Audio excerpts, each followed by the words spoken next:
الف لام را تلك آيات الكتاب المبين إنا أنزلناه قرآنا عربيا لعلكم تعقلون. سورة یوسف مکی سورت دے تاسمان نا پنازلی دلو کی 53 نمبر دے پس د سورت هود نا څنګه چې د اسمان نا پراتلو کې پس د سورت هود نه دی دغه رنګې قرآن کریم د سورتونو په ترتیب کې هم پس د سورت هود نه دی. زمونږ استادان هغه د هر یو سورت د پاره یو خاص خبره ذکر کوي چې په دې کې دا خاص خبره کومه بیانې دغه رنګې هر یو سورت د مخکې سورت سره سر ربط لري ولی دا غین رستو الله تعالی قرآن کریم کی دا سورت ذکر کړي ځکه چې قرآن کریم کې خو 114 سورتونه دي نو د دې سورت په ځای باندې پکار و چې بل سورت راوړلې دلته ذکر شوی وي هغه ممکنه و نو خاص دا سورت الله تعالی ولی ذکر کو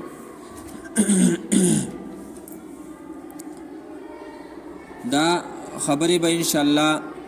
په وضاحت سره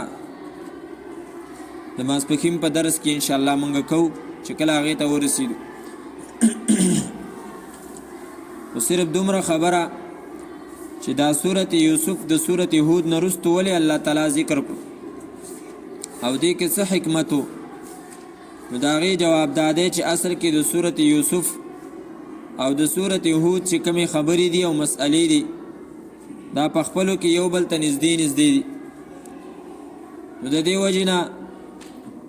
د هرې خبرې د بلې خبرې سره څه نه څه جوړي. عام انسان چې دوه خبرې کوي نو دواړه خبرې په خپلو کې د یو بل سره تړلی شوي بې ربطه او بې جوړه خبره لیونی کوي کله یو غر ولي کله بل غر ولي کله د یو ځای خبره کله د بل ځای خبره. د اول سر نه به بیا موږ ان شاء الله د هر صورت خپلې مسئلې بیانو. سورت فاتحه کې څه بیانېږي سورت بقره کې څه دي سورت آل عمران کې څه دي نو داسې به راځو چې کله موږ سورت هود ته راورسېږو نو دلته بیا موږ ووایو چې په سورت هود کې الله تعالی 4 مسئلې بیانوي نو هغه 4 مسئلې تقریبا ټولې په دې صورت کې الله تعالی ذکر کړي. یو ربط خدا شو دویم ربط دا دی چې سورت هود کې الله تعالی چې کومې 4 خبرې ذکر کړې وي په هغې کې 2 خبرې یوه دا وه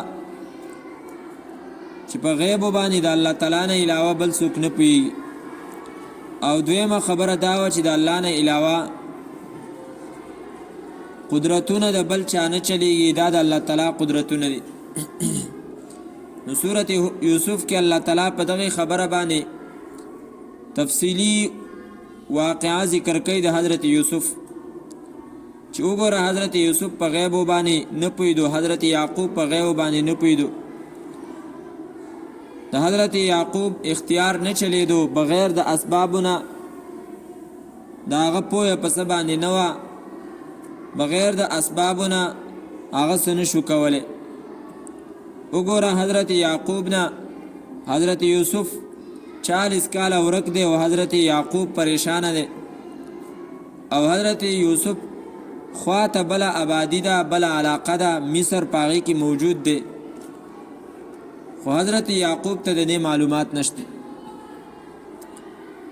حضرت یعقوب ته وګوره چې هغه اگر چې پیغمبر دی خو خپل زوی حضرت یوسف د مشکلاتو نه نشي بچ کولی په هغه باندې قسمه قسم مشکلات راځي نو پته ولګېده چې په غیبو باندې پویا او اختیارات چلیدل دا صرف د الله تعالی دی نه پیغمبر د اسبابو نه بغیر په څه پوهېدی شي او نه هغه د هغه اختیارات چلیدی شي چې په مشکلاتو کې د چا په کار راشي په سورت یوسف کې به بنیادی خبر الله تعالی ذکر کوي نبی علیہ الصلوۃ والسلام ته چې پیغمبر حالک که حال یوسف، ستا حالت د حضرت یوسف علیہ الصلوۃ والسلام د حالت په شان ته دی چې څه حالات او واقعات په هغه باندې راغلي او تقریبا هغه ټول به په تا باندې راځي. مختصر دا چې حضرت یوسف علیه السلام سره خپلوانو او دا رنګ خصوصا خپل ورونو کینه کړي و، حسد یې ورسره کړی و. تا سره به د خپل قوم خلک چې هغه د مکې واله دي هغه به ستا سره حسد کوي، کینه به در سره کوي. دغه رنګې حضرت یوسف علیه السلام د خپلې علاقې نه شړلی شوی و، ویستلی شوی و. نو دغه رنګې مکې والا به تا هم د خپلې علاقې نه شړي او دغه رنګې بیا نبی علیه السلام مدینې منورې ته هجرت وکړو. چې څنګه حضرت یوسف علیه السلام 3 ورځې په کوهي کې تیرې کړې وې، دغه رنګې په تا باندې به هم 3 ورځې په غار کې تیریږي. چې کله د مکې نه نبی علیه السلام وتلو نو په غار کې دغه وخت تیر کړی. حالک که حال یوسف، څنګه چې حضرت یوسف علیه السلام بلې علاقې ته لاړې او هغه باندې د جیل زندگی راله، نو دغه رنګې په تا باندې به هم د جیل زندگی راځي. او په مکه مکرمه کې د نبی علیه السلام د خاندان بایکاټ قریشو کړی. تقریبا 2.5 کاله نبی علیه السلام په شعب ابي طالب چې دا د یوې کندې د یوې علاقې نومو هلته چې دی نو دی تقریبا 2.5 کاله تیر کړي. دا د جیل زندگی و، تقریبا ټول هر طرف نه بایکاټ، خوراک سکاک پابندي و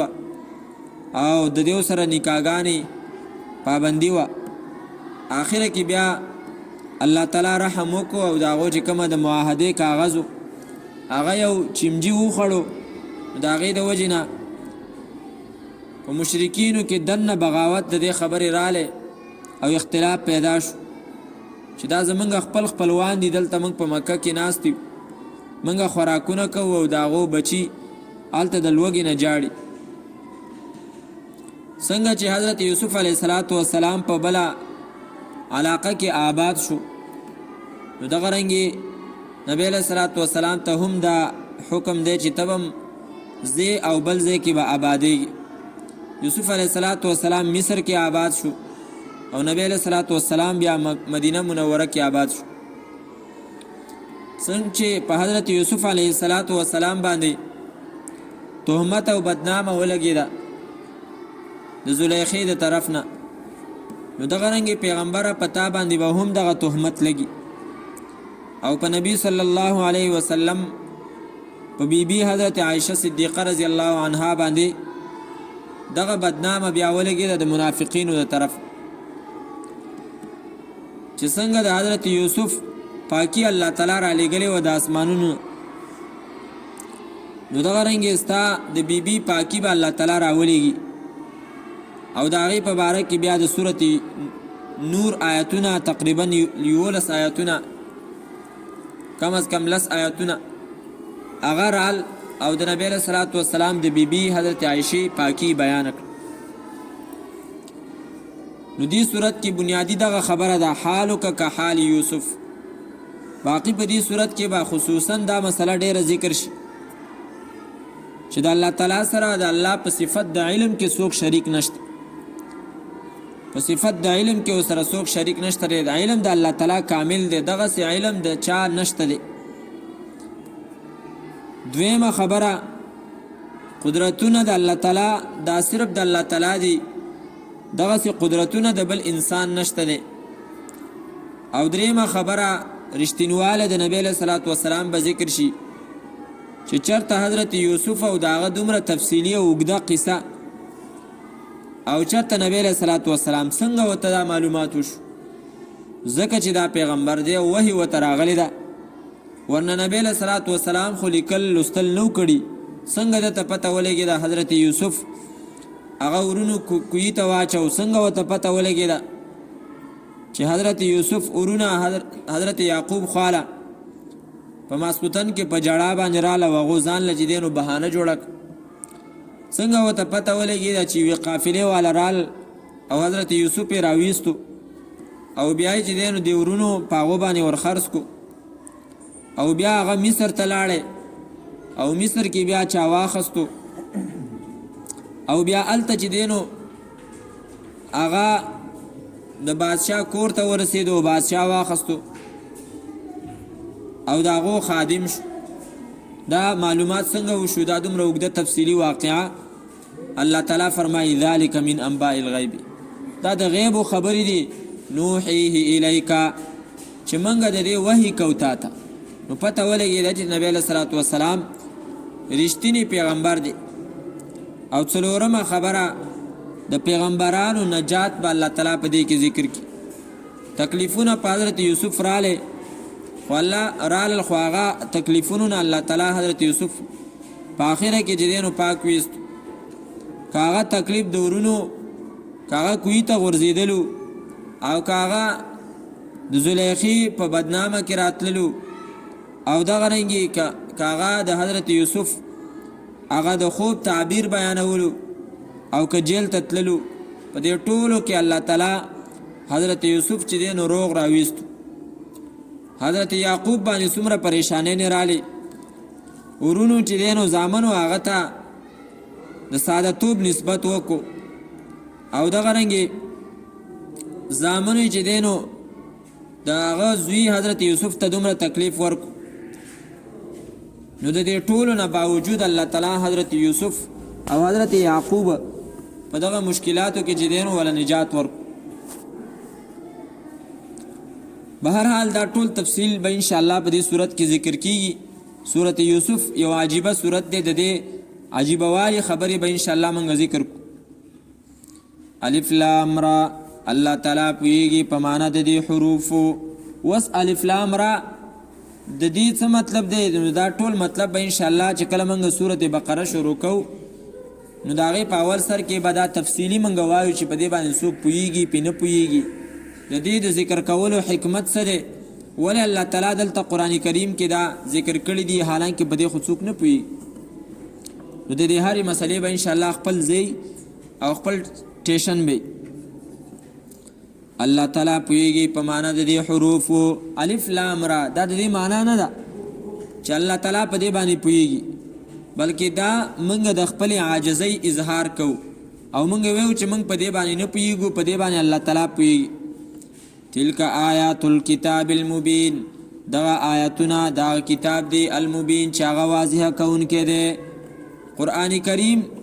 په سورتونو کې ځینې سورتونه داسې دي چې هغې ته ذوات الرا ویل کېږي، یعنی هغه سورتونه چې په اول سر کې را راځي، لکه الف لام را، الف لام میم، الف لام میم را. د دې سورتونو په اول سر کې الله تعالی قرآن کریم طرف ته ترغیب ورکوي او بیا د هر سورت په اول سر کې د قرآن کریم جدا تعریف ذکر شوی دی چې قرآن کریم ته توجه وکړه. ولې ورته وکړه؟ په دې کې هدایت دی، هدی للمتقین. قرآن کریم ته توجه وکړه. ولې؟ الف لام میم الله لا اله الا هو الحي القیوم، چې په دې کې الله تعالی مسئله د توحید ذکر کړې ده. الف لام میم صاد کتاب انزل الیک فلا یکن فی صدرک حرج منه. قرآن کریم ته توجه وکړه. ولې؟ ځکه دا قرآن کریم د دې خبرې کتاب نه دی چې په دې سره به ستا زړه پریشان شي. طه ما انزلنا علیک القرآن لتشقى، قرآن کریم ته توجه وکړه ځکه دا قرآن کریم د دې کتاب نه دی چې ته به په دې سره بدبخته شي. او دلته فرمایي الف لام را تلک آیات الکتاب المبین، دې ته توجه وکړه ځکه چې دا واضح کوونکی کتاب دی. کومو مسلو ته محتاج نو هغه به درته چې دی نو واضحه بیانوي. تلک آیات الکتاب المبین،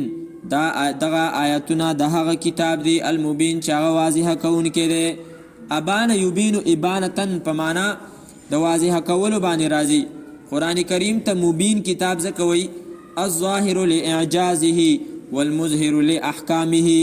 د دې دا دونه معجز کتاب دی، یعنی خلق د دې د مقابلې نه کمزوري دي، خلق یې کمزوری کړی دی او په خپله باندې واضح دی، او چې کوم احکامات یې ذکر کړي دي نو په هغې کې هېڅ شک نه دی پرېښی، هغې لره واضح کوونکی دی. انا انزلناه قرآنا عربیا، دا د قرآن کریم نور چې دی نو وضاحت دی او هغې طرف ته ترغیب دی چې واضح کتاب دی. یقینا منګه انزلناه رالیږلی دی دا قرآن کریم قرآنا را جمع کړی شوی عربیا په عربی واضحه ژبه کې. الله تعالی فرمایي منګه رالیږلی دی. څومره لوی شان دی د دې کتاب چې څوک یو کتاب وایي څوک بل کتاب وایي او څوک چې دی نو هغه د قصو کتابونه وایي. الله تعالی فرمایي نه انزلناه دا منګه چې دی نو رالیږلی دی. او دویم قرآنا قرأ یقرأو په معنا د راجمع کولو باندې راځي، نو قرآنا معنا دا راجمع کړی شوی دی، یو حرف هغه د دې چې دی نو په ځای باندې کېښودی شوی فټ شوی دی. لکه تاسو قرء ته دا حیض ته چې دی نو د قروء نه معنا د حیض تاسو اخیستې وه په کتابونو کې، نو په هغې کې دا معنا موږ کړې وه چې په قاف را حمزه کې معنا د جمعوالي ده، نو دې کې معنا د جمعوالي ده. عربیا په عربی واضحه ژبه کې، عین را با عربي په دې کې چې دا عین را با چې کوم ځای کې راشي نو په دې کې د وضاحت والا مطلب پروتي دننه. نو مطلب د قرآن کریم چې کوم احکامات دي نو هغه په داسې ژبه کې دي چې هغه ژبه واضحه ده، انتهایی پراخه ژبه ده، په مخ د ځمکه د دې په شان ته بله داسې ژبه نشته چې په هغې کې دومره وسعت او په هغې د هغې په الفاظو کې دومره پراخوالی. موږ عربي ګورو، د عربۍ الفاظ موږ ګورو، نو د هغې د یو معنا دپاره څو الفاظ راځي، او بیا چې موږ د هغې په پښتو کې ترجمه کوو نو د هغه پښتو الفاظ زموږ څخه کم شي،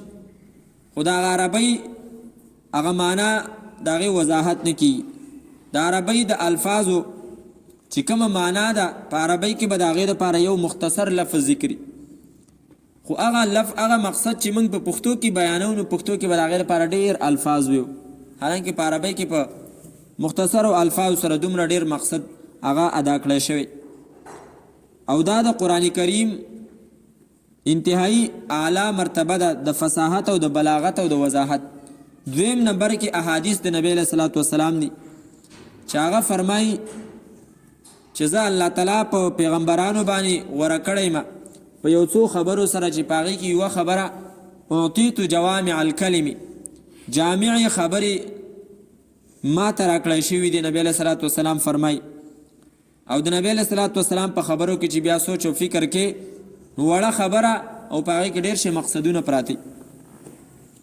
انا انزلناه یقینا موږ رالیږلی دی دا قرآنا را جمع کړی شوی کتاب عربیا په واضحه عربۍ ژبه کې، لعلکم د دې دپاره چې تاسو تعقلون پوه شئ په دې باندې، لعلکم تفهمون معانیه د دې لپاره چې تاسو د دې په معنا او مقصد باندې پوه شئ. معلومه شوه چې د قرآن کریم په معنا او مقصد باندې عام خلک هم پوهیدی شي. عملي صاحب په افتتاحي بیان کې دا خبره وکړه کنه چې الله تعالی فرمایي هو الذي بعث في الامیین رسولا، ما په امیانو کې پیغمبر را لیږلی. نو عام خلک که د دې په جوروالي باندې نه پوهېږي ټیک ده، قرآن کریم داسې یو عجیبه کتاب دی چې علما په دې باندې ستړي شوي، دا کتابونه زما مخې ته پراته دي کنه، دا یو ګوره یو طرف ته د مقصد چې دی نو هغه ذکر کړی، بل ته نور مسلې او نورې فایدې را ایستلي. هغه جدا خبره ده چې په دې باندې څوک عالم هغه به نه مړېږي د دې قرآن کریم په لوستلو باندې او د دې په علم باندې، خو د دې دا مطلب هم نه دی چې عام خلک وایي یاره دا زموږ کتاب نه دی، نه، الله تعالی امیانو ته پیغمبر را لیږلو. نو مخکې به ویل چې یاره امیانو ته قرآن مه ویوه، ځکه دې لپاره 14 علمونه په کار دي او هغه خو امیانو ته نه دي یاد، نو دا به د کوم ځای نه چې دی نو په دې باندې پوهېږي. نو هغه جدا خبرې دي. هغه د قرآن کریم تفسیر چې څوک لیکي د هغه دپاره ضروري ده چې هغه په نحو صرف بلاغت او معنی او دغه شیانو باندې پوهېږي. عام مسلمان دپاره د دې ضرورت نشته دی. هغه ته د خپل ذهن مطابق چې څومره مقصد حاصلولی شي هغه ته اخلي، څه پابندي په هغه باندې نشته. نو پوهه کېدل په دې باندې هغه آسان دي. لعلکم د دې لپاره چې تاسو تعقلون د عقل نه کار واخلئ. او که نور په جوور مقصد باندې څوک پوه نشي، اردو کې وایي موټے موټے الفاظ تو سمجھ آتے، هغه غټ غټ ټکي خو ترې راټولولی شي. نحن نقص عليك احسن القصص، منګه بیانو تا ته احسن القصص ښایسته بیان. قرآن کریم ته چې دی نو ښایسته بیان ویلی شوی دی. د هغې وجه څه ده؟ نو د هغې وجې منګه چې دی نو ذکر کوو. ډېر شی وجې ذکر شوي دي قرآن کریم ته، بیا خصوصا د صورت یوسف ته. منګ به صرف هغه وجې ذکر کو چې کوم د صورت یوسف دي. خو د آیات ترجمه کو بما اوحینا الیک، منګه بیانو نقص علیک تا ته احسن القصص ښایسته بیان. قصص دلته په معنا د بیان باندې، چې کله قصص شي نو بیا دا ښایسته قصې ته ویل کېږي. ښایسته بیان بما اوحینا الیک، په سبب د دې چې وحی کړی ده منګه الیک تا ته هذا القرآن، د دې قرآن کریم. وان كنت من قبله، او یقینا ویته مخکې د دې قرآن کریم د نازلېدلو نه، مخکې د نازلېدلو د دې قرآن کریم نه، یا مخکې د نازلېدلو د دې صورت یوسف نه، لمن الغافلین، خامخا د ناخبرونه. تا ته چې دی نو د دې خبر نو،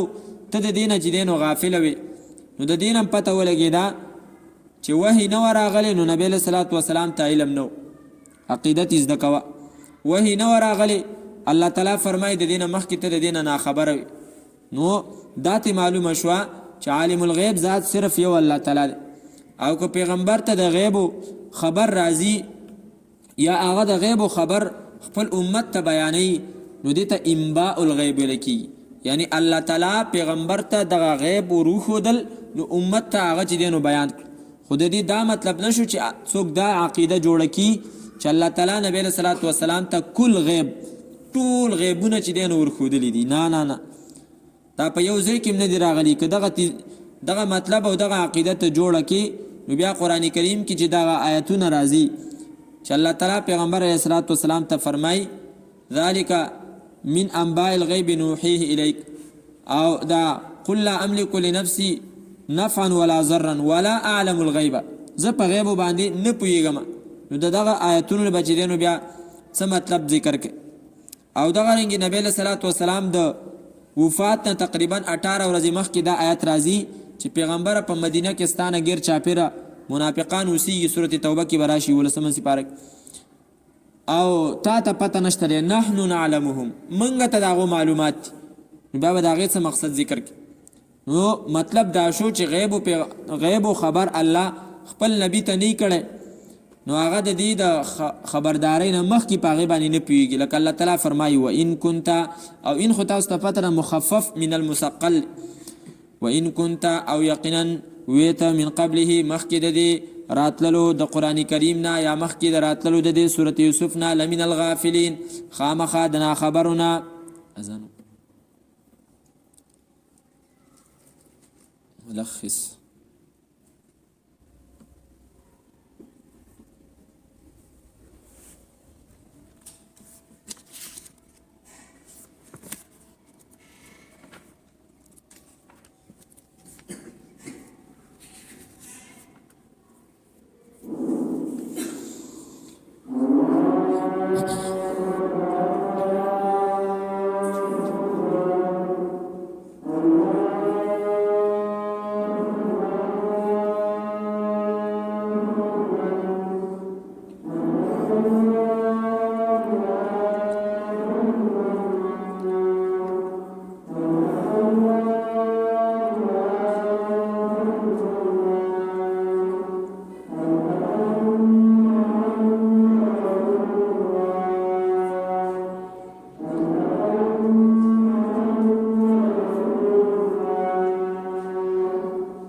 نو صورت یوسف ته الله تعالی احسن القصص ویلی دی ښایسته بیان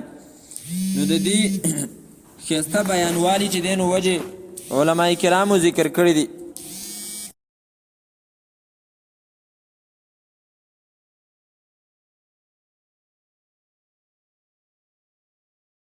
خبره پکې دا ده چې په دې صورت کې د عمل صالح مسائل ذکر دي دریمه مسئله غټه په دې کې دا ده چې ناکاره اعمال او د ناکارو اعمالو نتیجې دلته ذکر دي او دغه رنګې څلورمه خبره دا چې نیک اخلاق او د هغې اثر ذکر دی پنځم دا چې مختلف حالات او د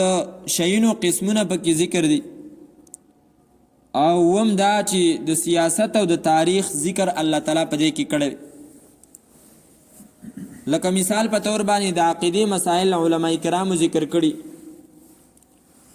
چې انبیاء کرام علیهم السلام دا غیبدان نه دي په دې صورت کې به تفصیل راشي دغه رنګې انبیاء کرام د خپل اولاد نه او د بل چا نه څه تکلیف نشي لري کولی دا به په دې صورت کې راشي د الله تعالی د تقدیر او دغه رنګې د الله تعالی د فیصلې مقابله څوک نشي کولی دغه رنګې په عبادت کې د الله تعالی سره څوک شریک نشته دی لکه څنګه چې حضرت یوسف په جیل کې خلکو ته بیان کړی و جیلیانو ته د الله تعالی چې کوم نومونه دي په دغه نومونو کې د الله تعالی سره څوک شریک نشته دی رب چې دی نو صرف یو الله تعالی دی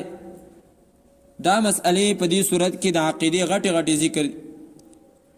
په دې کې د عمل صالح ذکر هم دی چې په هغې کې یو نیک عمل صبر کول دي دا به په دې صورت کې ذکر شي لکه نمونه د هغې حضرت یعقوب علیه السلام دی دویم د الله تعالی نه مدد غوښتل دا نیک عمل دی او د دې نمونه حضرت یعقوب علیه السلام دی چې په مشکلاتو کې خپلو زامنو ته هغه چې دی نو فریاد ونه کړو دا یې ویلي انی اشکو بثی و حزنی الی الله زه خپل فریاد چې دی نو الله تعالی ته پیش کوم دغه رنګې داتې هم معلومه شوه چې که یو طرف ته ستاسو چې دی نو ګناه ده او بل طرف ته مصیبت دی نو مصیبت غوره که او د ګناه نه ځان بچ که لکه حضرت یوسف چې جیل غوره کړو او د زنا نه ځان وساتو دغه رنګې چې څه ګناه ته مخامخ شي نو په هغې کې د الله تعالی پناه غواړه لکه حضرت یوسف چې هغه دا وفرمایل معاذ الله د ګناه په وخت کې دا وفرمایل دغه رنګې د ګناه په وخت کې د الله تعالی نه دعا غواړه چې الله ما د دې ګناه نه چې دی نو بچ کړي لکه حضرت یوسف علیه السلام چې دعا غوښتلې وه وإلا تصرف عني کیدهن اصب الیهن یا الله د دې زنانو چې کوم چل دی هغه زمانه واړی ورنه زه به دیو ته مایله شم دغه رنګې دام ته معلومه شوه چې د تا باندې کومه بدنامه ولګېده نو د هغې دفاع وکړه د خپل وس مطابق دفاع وکړه لکه حضرت یوسف په باره کې زلیخې دا ویلي خاوند ته چې ده ما ته چې دی نو په بد نظر کتلی دي حضرت یوسف صرف دا وفرمایل انه هی راودتنی عن نفسی دې زمانه د ګناه مطالبه کړې ده بس دا هغه د ځان نه دفاع وکړه دغه رنګې چې کم تدبیر او د مصیبت نه کومه طریقه د بچ کېدو یو په هغه طریقه کې ګناه نه وي ګوره یوه خو دغه طریقه ده چې په هغې کې ګناه وي نه چې کومه طریقه کې ګناه نه وي او په هغې باندې ته ځان د مصیبت نه بچ کې نو هغه طریقه اختیار که او هغه استعمال که اوس لکه ځینې طریقې داسې دي چې هغه شریعت نه دي ښودلي دلته په یو ځای کې د یو کور نه یو سړی راغورځېدلی یو مصري نو بیا کار یې کو د هغې نه راغورځېدلی و خوږ شوی نو بیا د هغه کور په څلور واړو طرفونو ګوټونو باندې تورې جنډې ولاړې ښه دا تورې جنډې پې ولې ولاړې وې د دې دپاره چې دا زموږ نه بد نظر چې دی نو دفع کړي نه مصیبت نه ځان بچ کړې نو په هغې باندې ته د الله تعالی نه چې دی نو دعاګانې وغواړه ذکر اذکار په ځان باندې چوخ که سورتونه ویوه آیت الکرسي ویوه آخرني سورتونه ویوه نو بیا به ته په هغې باندې بچ پسې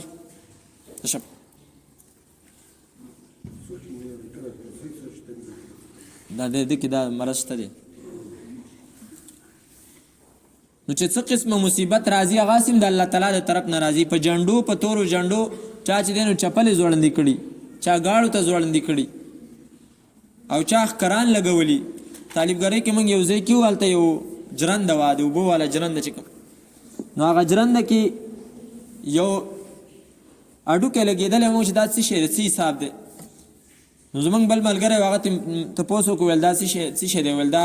نظر ماتې دپاره م لګولی، هغه د سپي د سر د کوپړی اډوکي د دې دپاره. نو مصیبت نه ځان بچ کولی شي، خو په صحیح طریقه باندې چې هغه تدبیر صحیح. دغه رنګې د نیک اولاد سره محبت کول دا جایز دي، لکه څنګه چې حضرت یعقوب د حضرت یوسف سره چې دی نو محبت کو، او دغه رنګې د هغه د حفاظت کوشش یې کوه، او هغه ته ویل چې خوب چېرته خپل ورونو ته بیان نه کړي. اوس دغه رنګې ناکاره اعمال هغه په دې صورت کې ځینې داسې دي چې هغه الله تعالی ذکر کړي او د هغې بد نتایج او بدې نتیجې هم ذکر کړي. یو په هغې کې کینه کول، هغه د یوسف علیه السلام ورونو ته وګوره، کینې وکړله، بیا یې انجام څه شو؟ په خپله باندې دا اقرار وکړو چې زمونږ وروره الله تعالی تعالی په موږ باندې فضیلت درکړی دی. قد آثرک الله علینا. د پلار سره چل کول، ځینې زامن د پلار سره چل کوي، ځان نه ورته چې دی نو دروغ جوړوي، لکه د یوسف علیه السلام ورونه هغو څنګه خپل پلار سره چې دی نو چل وکړو، نو د هغې انجام څه شو؟ چې په آخره کې بیا پلار ته جړلې چې زمونږ دپاره بښنه وغواړه د الله تعالی نه. نو پلار خو هر پلار خو به ګوره حضرت یعقوب نه چې بیا تا معاف کړي. نو دې وجې نه بچول هم پکار دي چې خپلو مشرانو خبرې مني، که هغه د هرې خبرې حکم کوي، یو پلار هم خپلو زامنو دپاره غلط سوچ نه کوي. نو دې وجې نه په خپلو مشرانو باندې په پټو سترګو باندې چې دی نو اعتماد کول، چې دا زما مشر دی، کمې خبرې نه ما منع کوي نو زه د هغه ومنم په دې خبره کې، او په خپله زه د هغې کوشش ونه کړم چې تجربې وکړم. ځینې ماشومان دا سوچي پای کې چېرې دا د دې کار نه مې پلار منع کوي، ورېږه زه په خپله تجربه وکړم. نو هغه تجربه کوي هغه بیا کار کړی. نو دې وجې نه په خپله باندې تجربې نه کول، مشرانو باندې اعتماد کول، او پلار ته دروغ او بانې نه کول. دا په دې صورت کې ذکر دي د حضرت یوسف د ورونو چې هغو خپل پلار ته بانې کړې وي، د خپل ورونو په خلاف باندې چل کول. ورور د پلار زامن اکثر په دیو کې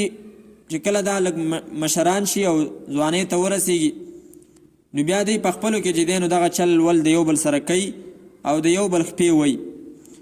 نو دغه خبرې نه ځان ساتل پکار دي. په دې صورت یوسف کې به د هغې نتیجه هم ذکر شي چې وګوره په آخره کې د خپل رور په باره کې چې دی نو د خپل پلار په باره کې هم د ورور د چل د وجې نه ګستاخي وکړه، او دا یې ورته وویل چې ته ساده یې، ته په خبره نه پوهېږي. ورونو د تکلیف نه ځان بچ کول، دا په دې صورت کې به الله تعالی ذکر کړي.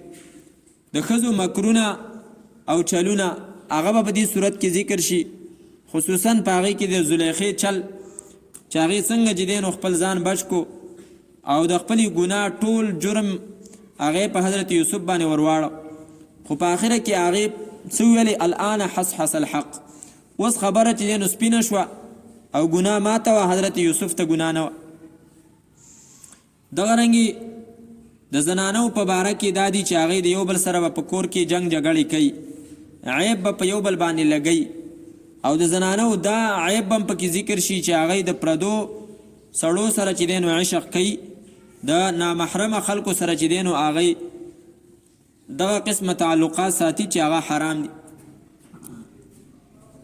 دغه رنګې دا هم پکې معلومه شي چې د دروغو جړاګانې الله تعالی دلته ذکر کړي. جړا خو صرف یو قسم ذکر دی، خو علما کرام به په هغې باندې د جړا چې څونه نور قسمونه دي هغه هم ذکر کړي. ځکه د یوازې د جړا خو دغه یو قسم نه دی چې ته بس په چا باندې اعتماد وکړي، چې چا د مخ نه چې دی سترګو نه اوښې رواني، بس دغه چې دی نو څه شی دی هغه ته بس مصیبت رسېدلی دی. نه، د حضرت یوسف ورونو ته وګوره، په دروغو باندې هم چې دی نو جړل. او اوس خو بیخي اسانه خبره ده، د مرچ یو زړی په یوې سترګه کې واچو، یو زړی په بله سترګه کې واچو، روغ نیمه ګنټه پې سړی جړا کولی شي د دروغ خوله خو هر څوک رانولی شي د جړا په شانته خو هغه سترګو نه وښي چې دی نو رایستل لږ مشکل نو هغه هم ارزانه ده خو هسې نه چې لکه تاسو چېرته دا چل وکړي نو دا هم پکې چې دی نو د دوکې خبرې هغه هم پکې ذکر دي او یو آزاد سړی چې د هغې خرڅول په شریعت کې حرام دي دې صورت کې به هغه ذکر شي دا هغه ناکار اعمالو چې په دې صورت کې ذکر دي زر